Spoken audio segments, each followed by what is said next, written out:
can't really see it, but all right, here we go. Here we go. There's some. Here they come. All right, can we? Did you get a notification, babe? You did. Okay. Well, there we go. All right. Oh yeah, there's that video.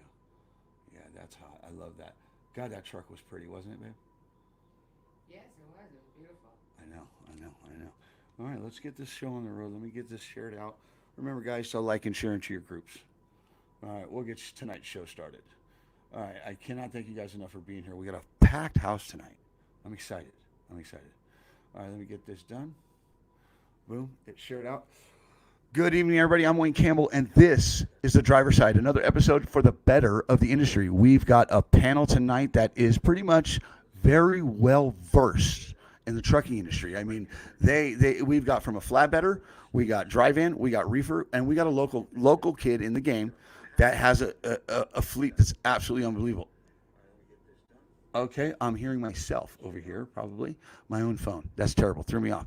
But this kid's doing big things in the industry right now, and he's surviving. Every one of we'll get to the panel in a minute here. So remember, guys, we are sponsored by Trucker Tools, so please download the app. They got the Book It Now, they got truck washes, fuel optimizer, they got everything you need for your trucking toolbox. All right, that's Trucker Tools.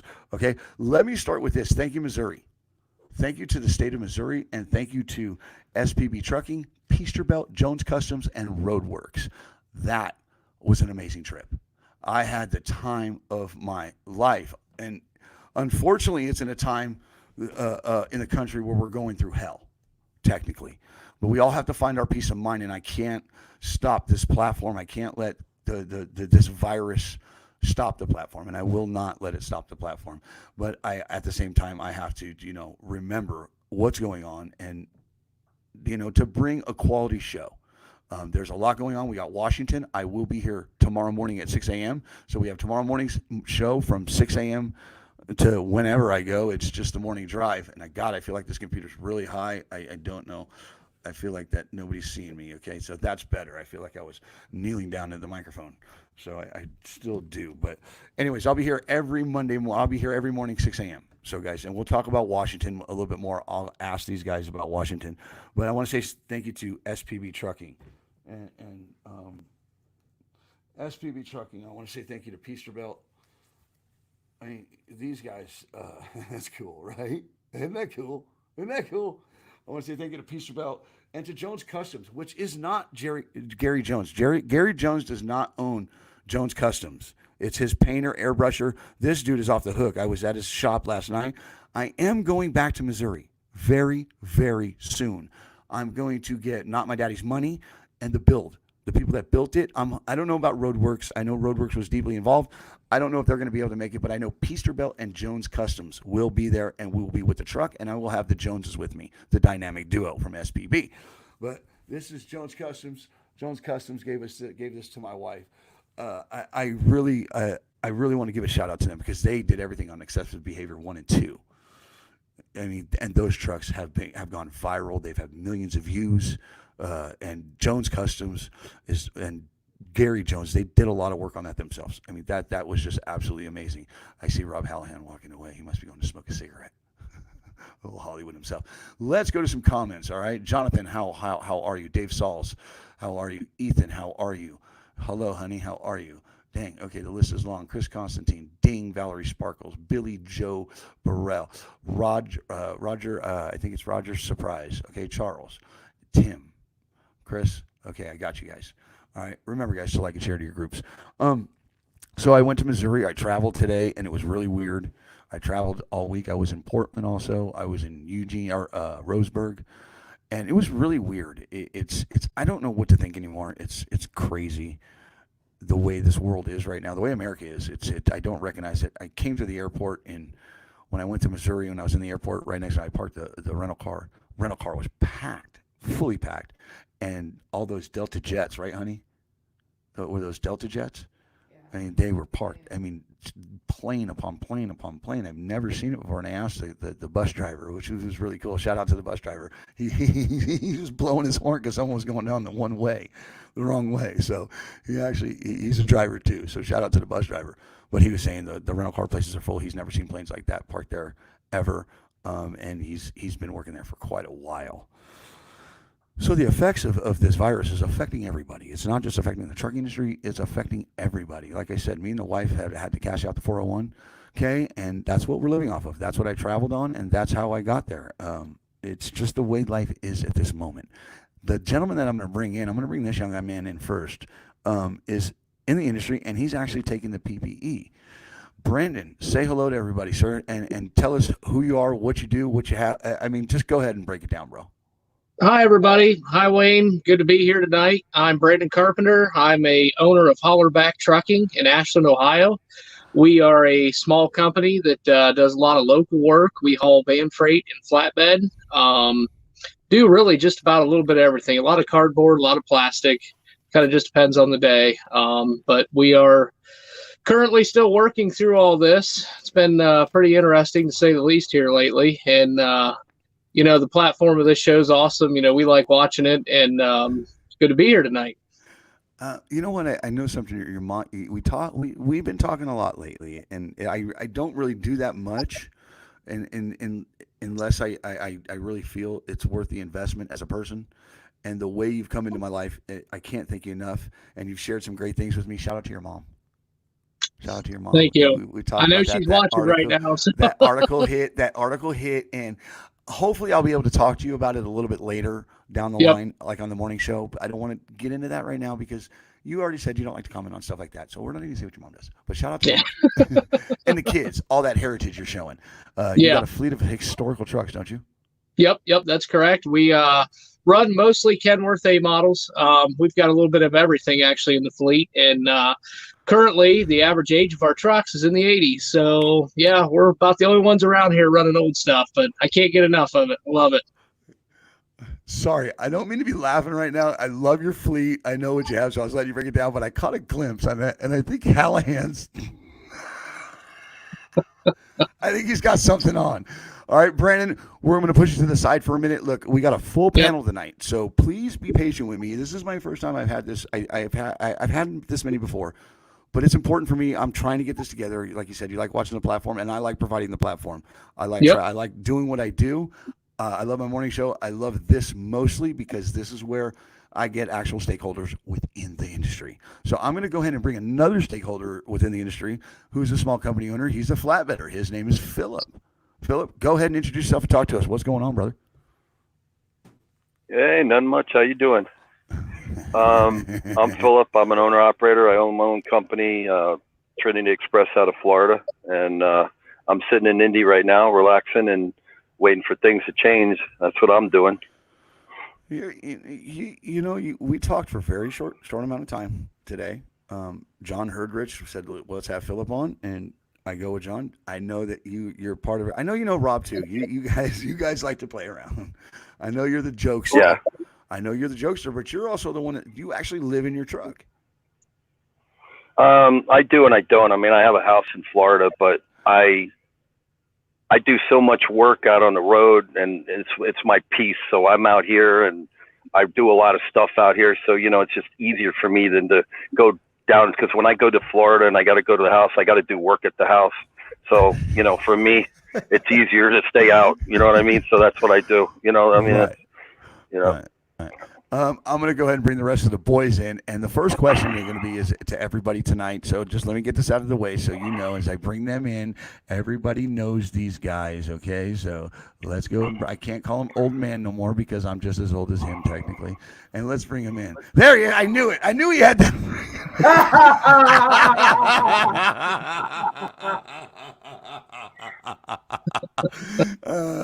And we have Hollywood Rob and John Grumpy Herdrich, Hallahan Transport, and Herdrich Express Lines.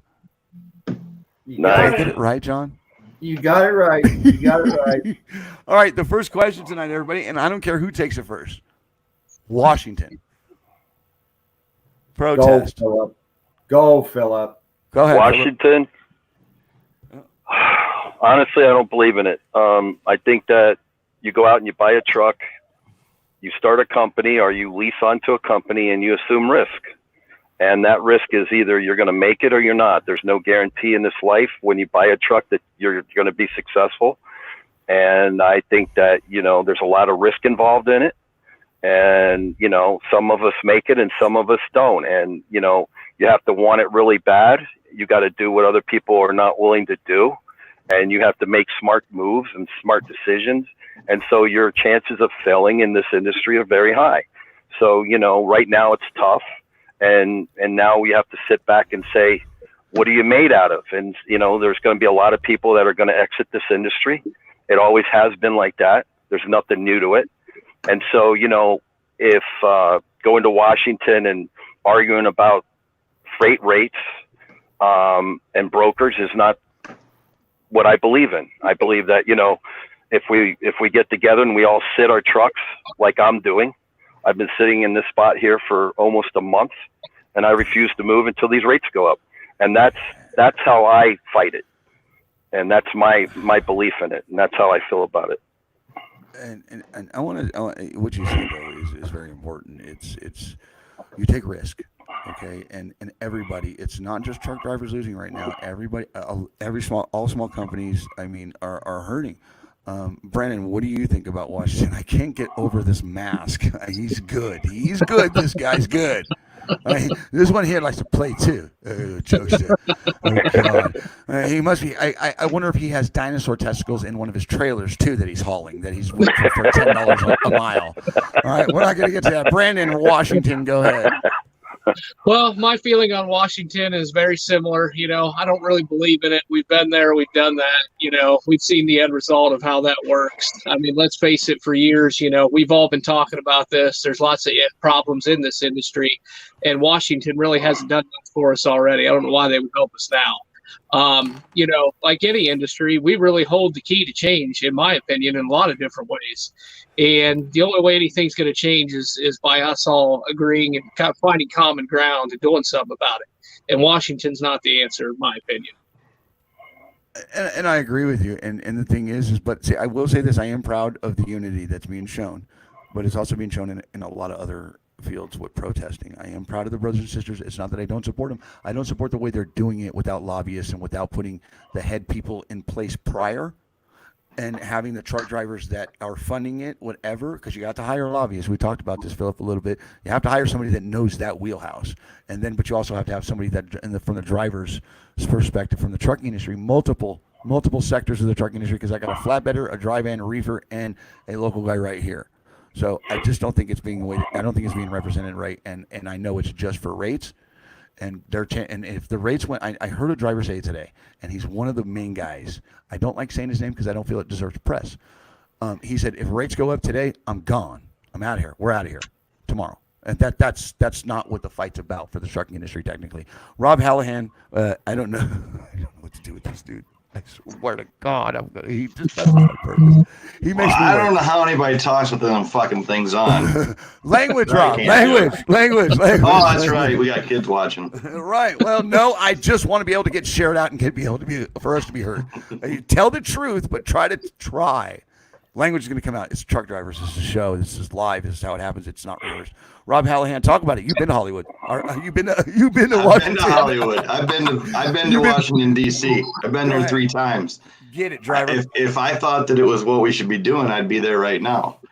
I think that if you want to go protest rates, go to fucking. There it goes again. Go to C.H. Robinson's front door. Go to TQL's front door. Go to Trinity Express's front door. Go to everybody's front doors, and complain to them. Complain to the broker. If you're mad at the broker, go complain to them. Don't complain to Washington, D.C. What good's that going to do you? Trump's going to come out and he's going to be like, what's your complaint? Oh, the brokers are taking too much of our money. Well, do you pick the broker? Do you negotiate the rate? You're fired. Right. Then there it is. You don't have to take it. I was talking to my wife tonight on the airplane, and John Herder is having trouble with his kids, obviously. But I was talking to the wife tonight on the plane, and I looked at her, and you're right, though, Rob, real quick about the mask. I don't understand this mask thing. I really don't. I really, really don't. Because it's just how do you breathe whatever, and like Don said, it's your own breath you're smelling. Oh God. Well, they take it off to talk to people. What? Well, I saw three troopers sitting in the airport tonight, and one had it on his. I'm going to post the video. I swear I'm going to post it. I took a video. One has it on his hip. One has it on the side of his face. The other one has it down here, and they're all three sitting real close to each other on the phone in the airport. What the fuck? Yeah. There's the language. There he goes. No, Show shot. All right, You know- so Rich, do we need to even go to you about Washington? Well, you know what? You're an actual broker. All right, and I don't hate all brokers. Look, I mean, I know Philip depends on nothing but brokers. He has no relationships outside of brokers. Okay, Rob Hallahan, I've talked to him. He has some relationships. We'll get to all that. So, because we're not supposed to be we're supposed to be talking about the economy, what's coming. I'm a broker. Go ahead, John. And I'm a carrier. I use brokers too. So I'm with Rob. If I felt it was the right thing to do, I'd be there. Everybody on the panels had a good point. And hey, Rob, you know what this is, right? Oh, Jesus. Jesus. What is The it? bar of soap, Rob. Oh, boy. What is I it? just had to. Here we I go. just had to. Here we go with the inside crap, you little. What was it? Save it for your You know- group. You know, I like Bar to, of soap.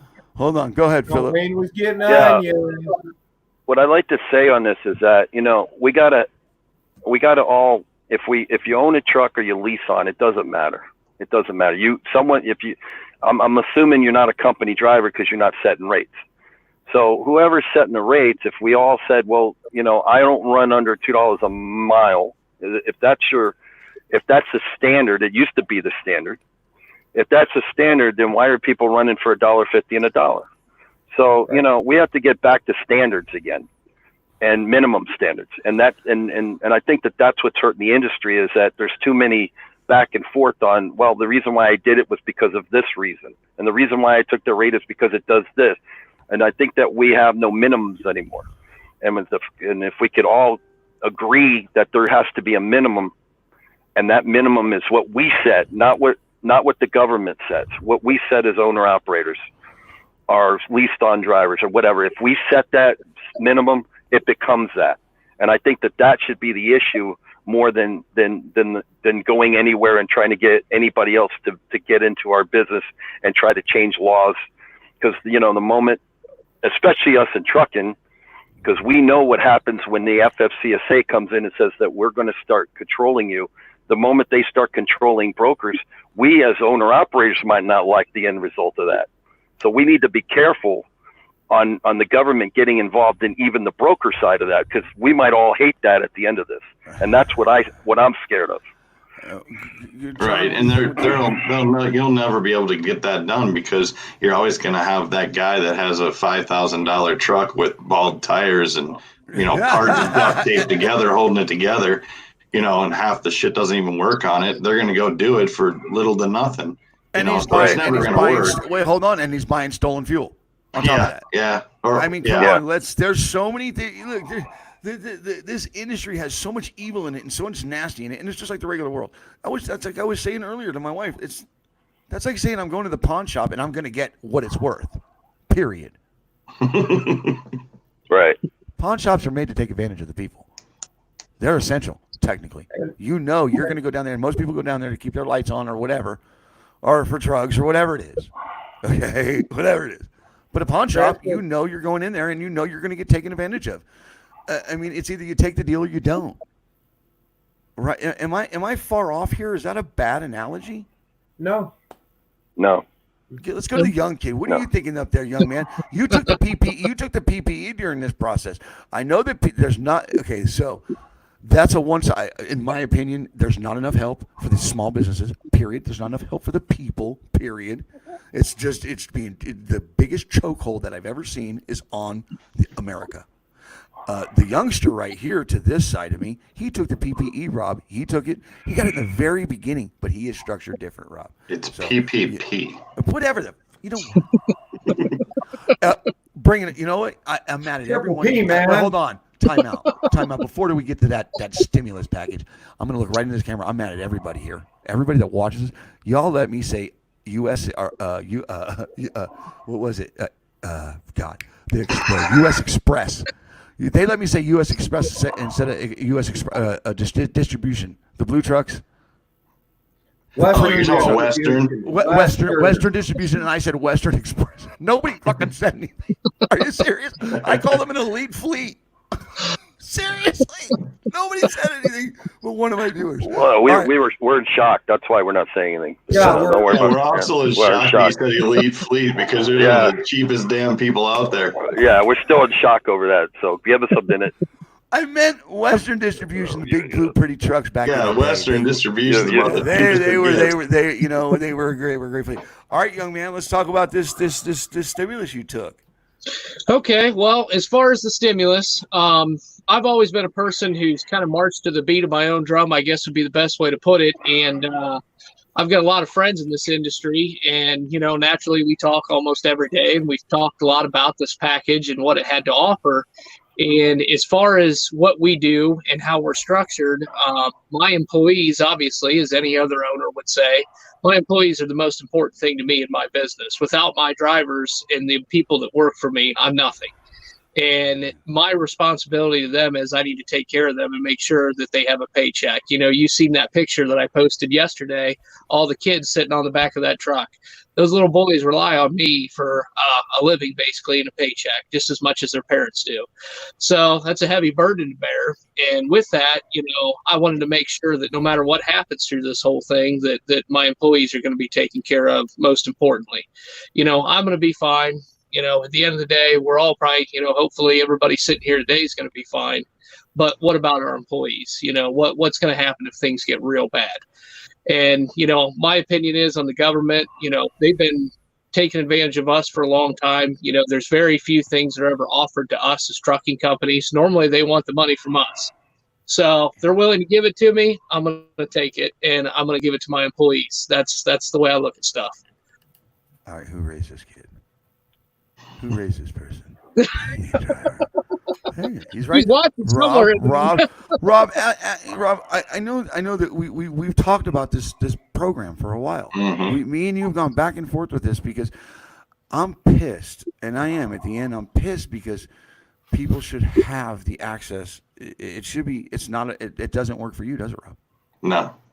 Why not? Because all my employees are 1099 employees. Right. So that means that they're independent. They have to go file for it themselves. I can't do nothing for them. Same here for me.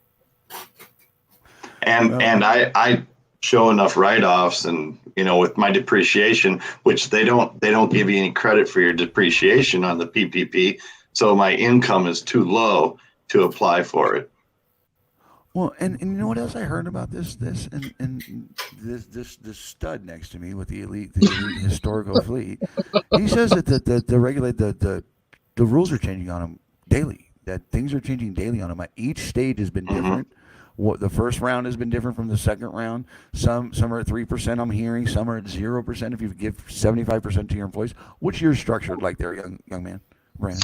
Well, the way we're structured is we basically filed for this on a Friday, basically the day it came out. And, we were on it pretty quick. We kind of knew what was coming down the pike. So, but when we filed for it on Friday, by Monday, the regulation had already changed on it. And basically they had to go back through and completely redo the paperwork and start the whole process over again because the government decided they were going to change some things. So long story short, the way we're structured is I'm basically able to, turn it around and spend 75% of it on my payroll. And then the other 25% can go towards your utilities. If Lease you, payments. lease payments, really whatever, as far as that. And then we can take and, like I say, take care of the employees through this time with that money. And that's how we're structured. I mean, it's working well for us. It's something that at least I know for 2 months, my employees don't have to worry about a paycheck no matter what happens. As I was telling you, our freight slowed down. We're still hauling loads. We're still working, but we've lost quite a bit too in the process. All right. So I mean, it's working for some, but I honestly, do you guys feel? I mean, we got a guy that had it. We got a guy that has it. He's using it. It's working for him, and I'm happy about that. I really am. I'm happy about that. I'm happy about that. There are people in Washington making noise. I'm happy that people are standing up for themselves right now, because people should have been standing up for themselves a long time ago.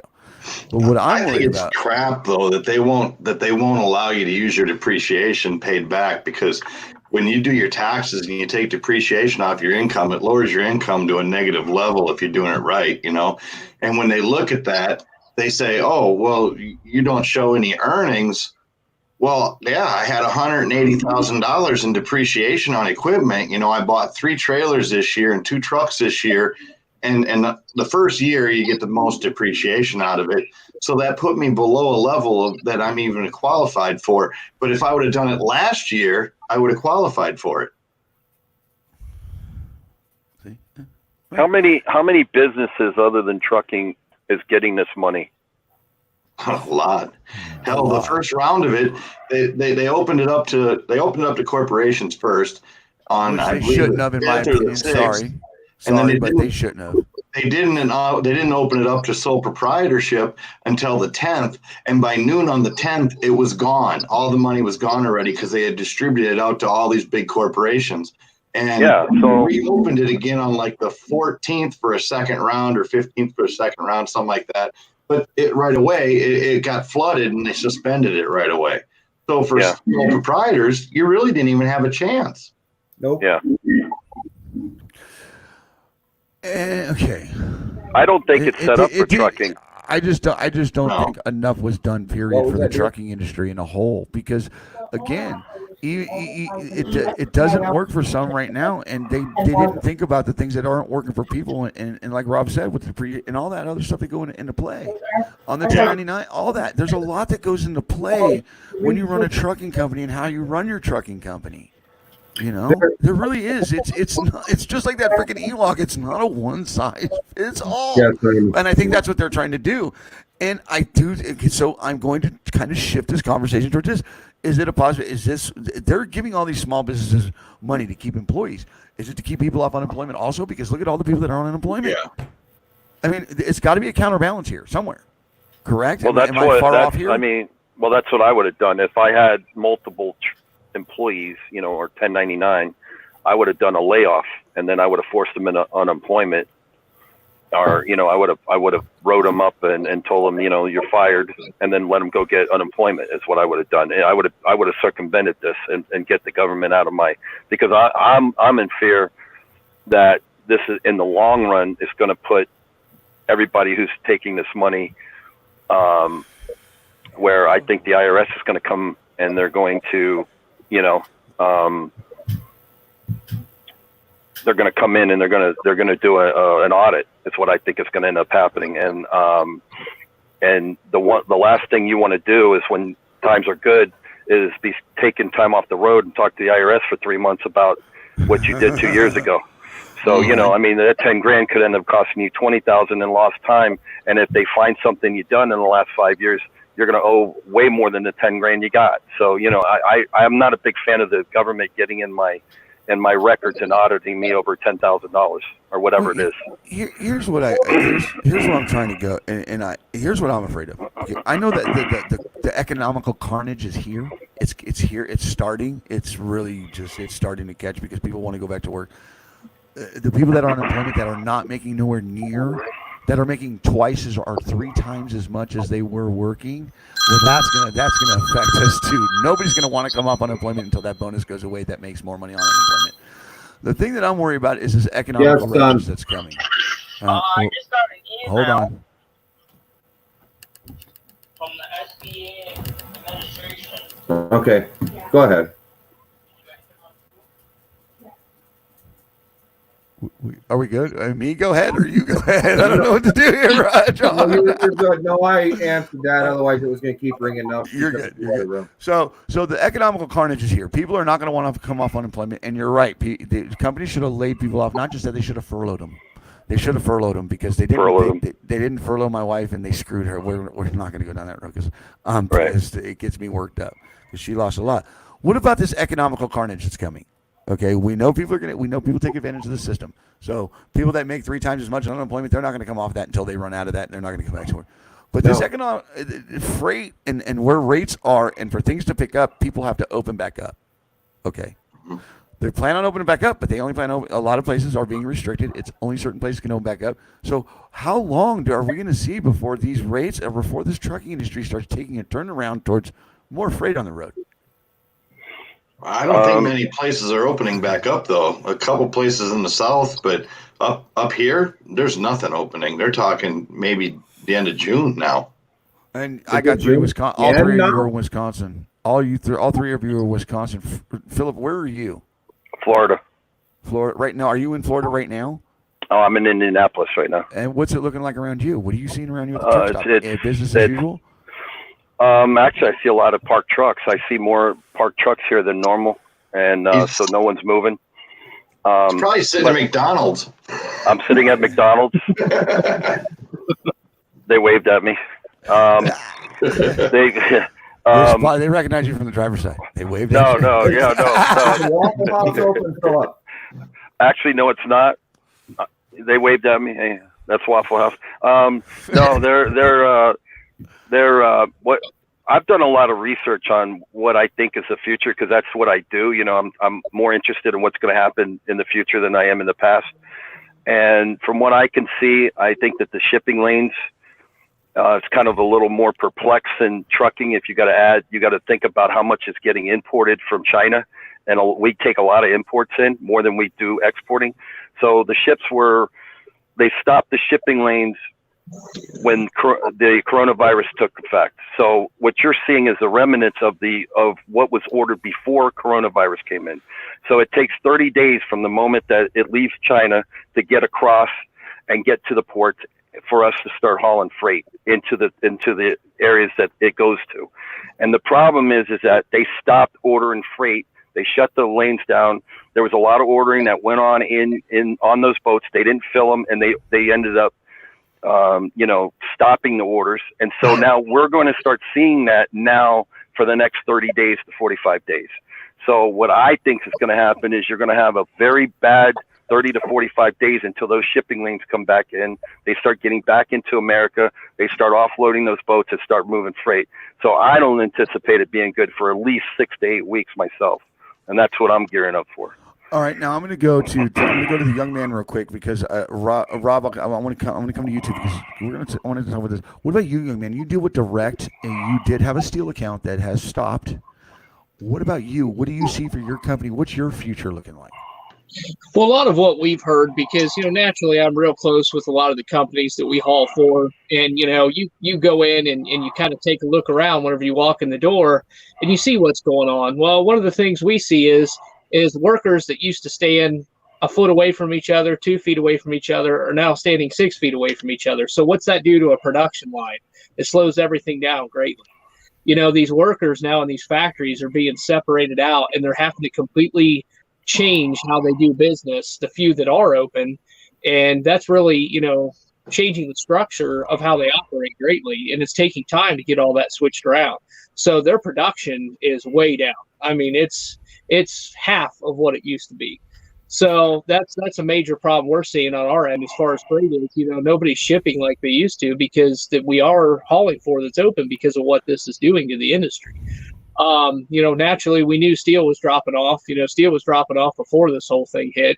And now, especially the steel we haul, it's pretty much non-existent. I mean, I think we've hauled 1 load in 3 weeks. So it's, it's definitely hurting. It's definitely a time of change. And these factories, it's going to take them some time to restructure everything and figure out what works best for them. They've got employees that, if you've got 300 employees, imagine having to separate every one of those 300 employees 6 feet apart whenever, they used to work a foot away from each other. That's quite a bit to undertake. There's so much going on. And we can, and this is why I have to bring you guys in. All right, Hallahan, Hollywood. Can you get time for a second for us? Rob. Sorry, I'm dispatching. I know you're running a company. Right, and that's what I want to talk about, Rob. I want to talk about you. What's going on with you? Are you exercising different avenues outside of load boards? What's going on with you, bro? I know you're putting. I know you're. I know you haven't tried. I don't know. You got your floor in. You got your lights done. So, but you're dispatching drivers right now. So, what's going on with you? What's your future look like? We're still running. I mean, we're just doing a lot of shorter stuff. But I don't want to send anybody anywhere farther away because I don't want to have to come back empty. And like I went down to Phoenix 2 weeks ago. I guess it was 2 weeks ago. And the rates down there sucked so bad that I bounced all the way 1,070 miles to Kansas, to get a reload because I wasn't going to take anything less than $2 a mile, and the stuff that's short, it's still paying halfway decent if you sit around and wait for it. You gotta keep looking. You gotta be on the board all day long searching for that special load, But other than that, I got my regular stuff that I'm still doing, and that's still paying. No questions asked. It was like, hey, Rob, we got this load on Friday. You want it? Yep, give it to me. They send it to me, and it's still the same rate I always got. Nothing's changed. Nice. I do want to say this to you, Rob. I appreciate you, and I appreciate you. I know that you choose to stay home to run your drivers before you run yourself. Mm-hmm. I appreciate that. That I know. And I appreciate what you do for your lease out drivers. I appreciate what you do for your company. I really do. I mean that with everything in me, regardless how Hollywood you are. All right, Mr. Grumpy over there. I can't call you old man no more. You're over there cutting your hair with horse. He's sleeping now. Yeah. He's shearing his head with horse clippers out in the barn, and this guy's going nuts up at the Herd Ridge Ranch. What's going on with your directs? I know you're a broker. You be dropping freight. You be selling loads. You be selling freight. Talk to me. What's going on with you? And tell Mama I said hi. Hi, Mama Tiffany. I know she's there. She's feeding the puppies. Love her. I'm busy. I've already got my loads for the week of the well, we go Sunday to Sunday as far as my direct is concerned. I've already got my loads for the week of the 10th. Most of them are already scheduled, and I'm asking for more. And if he has it, he gives it to me so I can, help some of my other buddies out because, my brokerage basically, it's all guys that I know with their own authority, and I give them loads and treat them well. The one thing I know is each and every one of you, all the way up to Philip over there to the young man, is Philip sitting. He's been sitting for how long, Philip? I did 4 weeks, 2 loads, and that's it because, I try to run at a pretty decent rate. Everybody knows me for that. So when they call me, even now, I hit them on the same rate, regardless if it's, before coronavirus or after, it's going to still be the same. So I'm in a unique situation, financially. So I can sit here for years and not be affected by any of this. So, I'm going to take this time and use it in different things that I do. And I'm not affected by it, but if I got on the load board, and it's pretty depressing when you look at what the brokers have the rates on, but there's not enough work. So, it's not that they're taking advantage of us. It's that if you look at the ratios, you have 140, 160 flatbeds sitting in an area where there's 40 loads. So, it's not really a matter that they're swindling us out of money. It's just that there's more trucks than loads, and we, the drivers, are driving the prices down. Okay. So, we're the ones that are affecting our wet rates 100% because I could get on the phone and I can't even, when I get to the broker, he's already had the load. It's already gone. And the person that took the load, I asked what the rate was, and he said he just took the load. He didn't care what the rate was. I mean, this has come from the broker's mouth. And so I'm not competing against that. That's not water I want to be in. Well, okay, so Brandon, you're seeing things slowing down here, and John, you're busy. Philip, he's killing it. I mean, that guy, he's killing it on breaking down What a his one truck operation has to do to stay afloat. He's smart. He's actually smart. I hear these guys taking. Oh, we're gonna run right into debt. We'll lose money taking that load. Then just don't take the load. Period. Period. But here's where I want to go with it. We talked about the economy and things bouncing back and freight picking up. Well, and you guys are saying places aren't opening up. I was just in Missouri. Some places are opening up there. I'm seeing golf courses opening. Sunday, I'm flying over. I'm seeing people on lakes. I'm seeing all kinds of crazy stuff. But then I get to Vegas, and I get into Vegas, and it's dead. It's just dead. People with masks everywhere. It's dead. But the one thing I do know, and I know with all this stuff coming down and the phases that this is going to go through, because this person's asking the question, can you really say it will be like this for years? Well, No. Some are saying yes, some are saying no. But I will say this.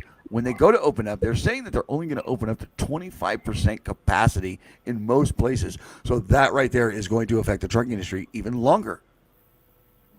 Well, I'll say this: in Oklahoma, was it 2 days ago? The governor said that everybody had to wear a mask going into any public place.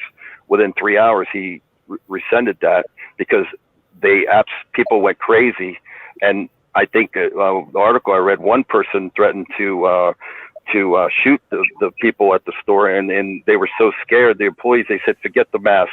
So they're already changing rules as we know it. So when people get more and more frustrated by this, and they start saying enough is enough, you'll be amazed at how they expedite and open things up quicker. And so I think that's more what's going to happen than this going on and prolonging, in my personal opinion. What about you, John? How long do you think this is going to go on? What do you think? How long do you think this is going to go on for? Honestly, I don't know. Honestly, I don't. You just take it one day at a time. You hear about them opening things back up, and then you hear about another state pushing longer times. It's one day at a time. And it's killing me. It's pissing me off. Brandon, what about you? It's one of those things I'd love to be able to say, but I'm in the same boat. I really don't know, and I don't really want to say one way or the other because who would ever thought this would even happen in the first place? Here we are. Who knows how long it's going to last? I do know our state, we're looking now. Our governor, he just extended our stay-at-home order till the end of May. He did that last minute, actually. We were looking, the other day, we were going to pretty much open everything back up, and then last minute he came in and said we're to the end of May now. And I know as far as like truck shows and stuff we go to, everything's canceled. And you sit there and you think about the magnitude of how, events clear into July and August now are starting to get canceled. I have a feeling that it's going to be probably August before people have just had enough of it. And then we'll see where it goes from there. Rob? I don't know. It's hard to say. I mean, things change every day. Like my wife and I were just talking about this earlier because she went to Menards, and when she got to Menards, they made her buy a mask for $1. They made her buy a mask for $1. Everybody that goes in the store now has to wear a mask. But I've been to Menards 3 times this week, and they didn't start doing that until Saturday. Well, isn't Saturday, May 3rd or May 2nd a little late to start on this? I mean, you can go to Walmart. Walmart's full. You can go any store that's full. So why can't you, go get your hair done, Well, and that's the thing is they're opening things up like the beaches of California. Then we're closing them down. And we need to open the economy up, but then we have the worst numbers ever in Wisconsin. Yeah, and in Wisconsin, we opened the golf courses. Okay, you can go to golf courses, but they got the state trails closed, so we can't even go on our side by side where we're in a vehicle alone on a dirt trail, and we can't do that because that's closed. But you can go golfing. Well, what really disturbed me, and it really, I don't know if you guys seen the video of the cops harassing the mom about her kids going to play at the other kids' house. There's a video going around that's viral. The cops came to the house and they're telling her, your kid cannot go over to other people's houses and play. She's like, well, their kids were over here and my kids were over there. Everybody was okay with it. And the cops were like, the government has a stay in order, in effect, and you need to keep your. and the way they treated her was completely wrong. Here's my thing: is I feel like choices are being taken away in positions that people feel comfortable. I personally feel that this was foiled from the beginning. That they implanted a stay-at-home order, and then it didn't really get into place. I mean, it just seems like truck drivers, they didn't take care of the truck. They just go deliver the stuff, just go, keep running freight, different whatever. They weren't stopping them, and then now they want to just say, okay, put masks on. Now they want to deliver masks to truck drivers too and give them out. I don't understand it. And they're these paper little masks. It just nothing is making sense to me anymore. It's just not. It's not. So how do we do we have to look at this like an experienced company owner looks at a load board that depends on load boards and knows how to read between the lines on a load board, not just on the road? So are us as Americans, are we going to have to figure out what's crap and what's not crap? I go back to what I said though. If you can't get, you got to think about it. Okay, if you can't get, if you look at all the importing that we're doing from these countries, okay, all the way to medicine, okay, all the way to masks.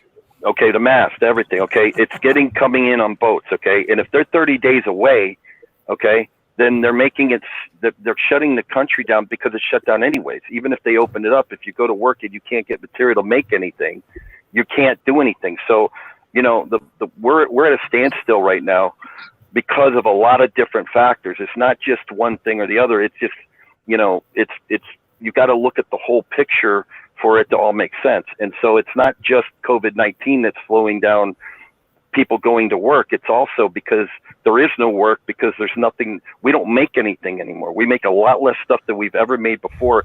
And that should be the wake-up call. The reason why I'm stressing this is because Americans have to understand that we're not making stuff anymore. Everything is coming in from other countries. You got Mexico, you got China, you got everything.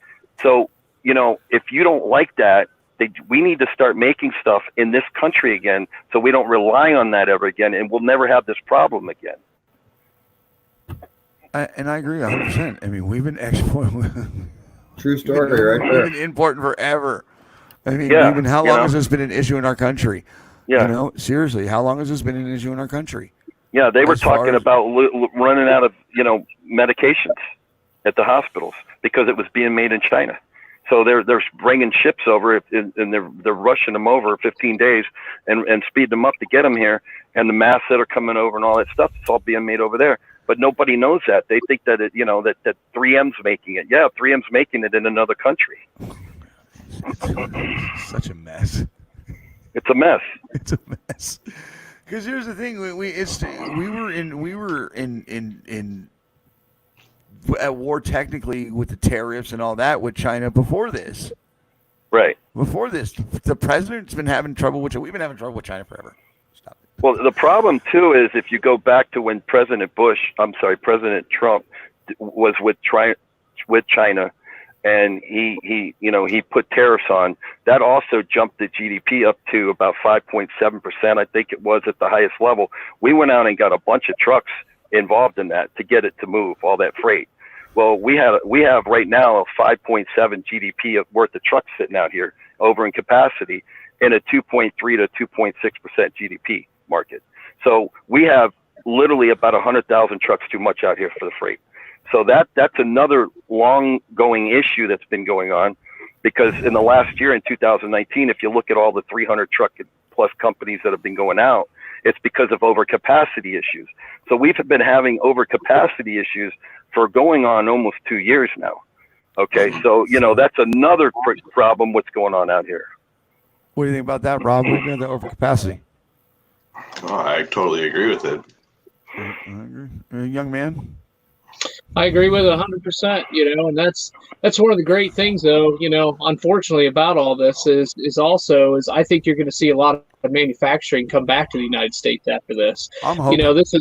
This is opening a lot of people's eyes to a lot of issues at the same time. It sucks that it had to get to this point for people. Some people maybe would never pay attention to realize this, but I think a lot of people are paying attention to this now. And when disasters like this happen, you have to rebuild and make changes in your structure. And I think we're going to see a lot of that in the future.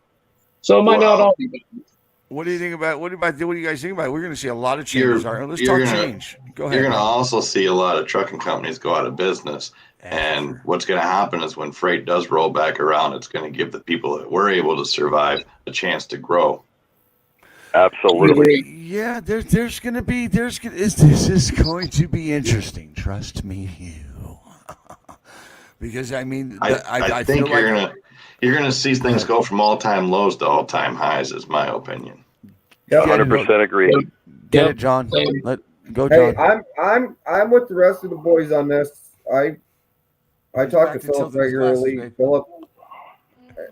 babe. Philip's taught me a lot, as far as understanding GDP and a lot of other things and how it's all a trickle down effect.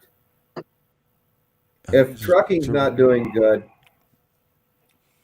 then the rest of the world ain't doing good. The rest of the economy is doing good. And that's why I love what I do, and I do what I do, because you guys are not just everything to us. You haul the economy, you see it, and if you're a smart person, you understand it, and you start seeing things slow down in certain areas, and you know what's coming. Seriously, you guys do. I mean, how is this not? We only know we know that there's a few players in the game that feed the country. We know. I mean, seriously. You got Procter & Gamble, you got Nestle, I mean, you know what I'm talking about. That the mainstream of trucking, is what I call it, and I call it what's going on is the super scam of trucking is really thinning it out. And I don't think any of us haul any of that. Well, you're right. I mean, COVID-19, what it did was it accelerated the purge of an exit of trucking is what it did. Without it, we were taking the overcapacity issue was being resolved in 2019. You've seen a lot of people go out of business. It was an 87%. I mean, I looked at the owner operators that had first year authorities. 87% didn't make it first year in 2019. So there was already a decline in capacity, but COVID-19 is definitely going to accelerate it. So, the rest of this year, it's going to accelerate. That's why, I mean, it's sad. I mean, nobody wants to see somebody go out of business, but, I mean, and unfortunately, there's going to be a lot of businesses other than trucking that are going to go out of business as well over this. We have to just understand that, it is time for us all to, buckle down and survive. This is survival mode right now. And we all made risky moves by owning something. So we have to protect it. You know what I mean? And we have to be smart enough to protect it. And that's where we're at, unfortunately. Well, I think you said it best. And what I want to say is America's out of business right now. Technically, with everything closed, we're out of business right now. We are, and the ones that are going to be that are keeping the main food chain and all that in place, and the ones that are moving stuff and that are strategic and that are smart. When this does bounce back, it's going to be pretty booming. I want to say. I would hope so. There's another trickle down effect that a lot of people aren't even realizing, and it's that a lot of cities and states are going broke right now because they're not collecting any tax money on all these stores that are closed. And you got city employees that are getting furloughed now, and maintenance crews that are getting furloughed now, and water department people that are getting furloughed now. And, it's going to be bad when, you have cities like Detroit that are, filed bankruptcy years ago. You're going to have other cities that start filing bankruptcy too, because they ain't making any money on taxes.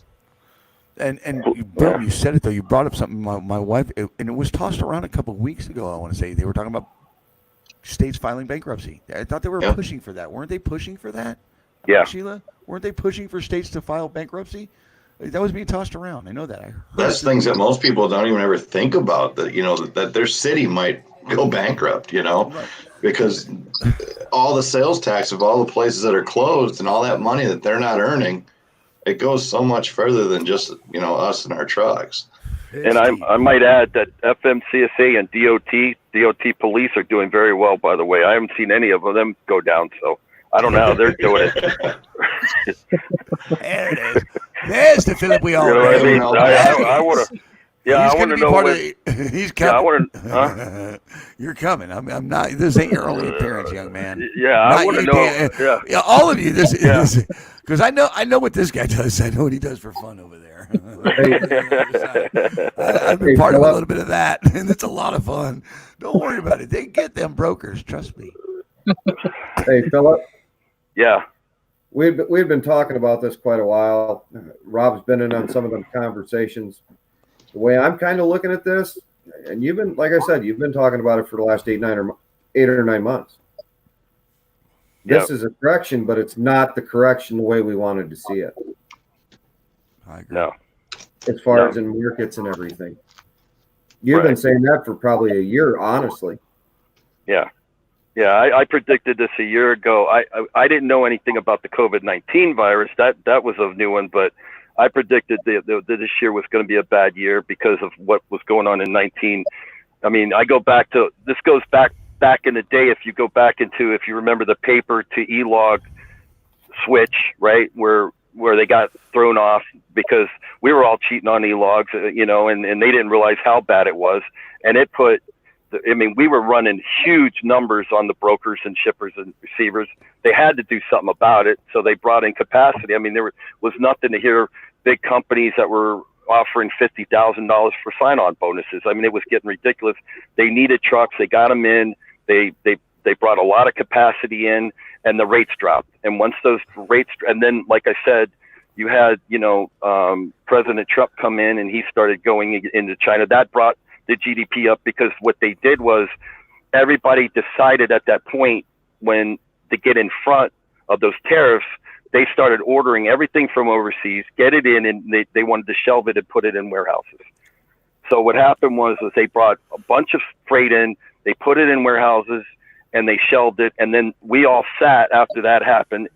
Everything went down, and we had to wait for everybody to buy that stuff before they ordered again. And that's where 2019 was, you know, up and down, the roller coaster year was because of that. So there's been a lot of different things, if you really paid attention to trucking and different sectors that affect trucking, that has affected us, right? So, you know, it's not just a look on the load board and how come there's no work. There's been a lot of different things that went on. What's this comment? It's been over the course of the years too. Yeah, hang on. I want to. Stop. I got it. Stop. No, I want to explain something. Go back a few minutes. Go ahead. Somebody in here wanted to know when the GDP was 5.7. They didn't listen to Philip's comment. Back in 18, it was 5.7. He didn't say what GDP was today. I'm actually surprised if somebody actually went and looked it up. Well, he didn't say what today was. No, GDP at the highest level was, I think, 5.6, 5.7, if I remember right. And now it's hovering, if I remember, it's in the mid twos right now. So we've literally lost half of our gross domestic product since those days. So, you know, was I right? Was it 5.6, 5.7? Was I right on that? I'd have to go look it up, but I know back at one point it was really high at one point.